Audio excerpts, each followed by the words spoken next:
நண்பர்கள் அனைவருக்கும் வணக்கம். இன்னைக்கு நம்ம அந்த வீடியோவில் பிரதமர் மோடியுடைய அமைச்சரவை புதிய திட்டங்களுக்கு ஒப்புதல் அளித்துள்ளது. ஸோ அதை பற்றி தான் இப்போ நம்ம பார்க்க போகிறோம். புதிதாக அமைந்துள்ள மோடி அரசின் முதல் அமைச்சரவை கூட்டத்தில் முக்கிய முடிவு ஒன்று எடுக்கப்பட்டுள்ளது.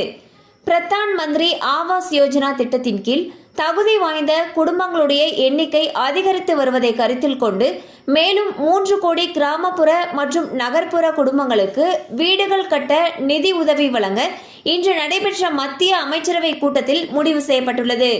இந்த திட்டத்தை மத்திய மாநில அரசுகளுடைய பிற திட்டங்களுடன் இணைப்பதன் மூலம் அனைத்து வீடுகளுக்கும் மற்ற அடிப்படை வசதிகளான வீட்டு கழிப்பறைகள், எல்பிஜி இணைப்பு, மின்சார இணைப்பு, குழாய் இணைப்பு போன்றவை செய்து தரப்படுகிறது. ஸோ பார்த்தீங்கன்னா பாஜக அவங்களுடைய தேர்தல் அறிக்கையில் பிரதமரின் வீடு கட்டும் திட்டமானது விரிவுபடுத்தப்படும்னு சொல்லியிருந்தாங்க. அதே போல இந்தியாவுடைய பிரதமராக மோடி அவர்கள் 3வது முறையாக பதவியேற்ற பின் நடந்த முதல் அமைச்சரவை கூட்டத்தில் பிரதமரின் வீடு கட்டும் திட்டத்துக்கான ஒப்புதல் வழங்கியிருக்காங்க. ஸோ இந்த திட்டத்தின் மூலமாக மேலும் 3 கோடி பேருக்கு இலவச வீடு கட்டித்தரப்படும் என்று தெரிவிக்கப்பட்டுள்ளது.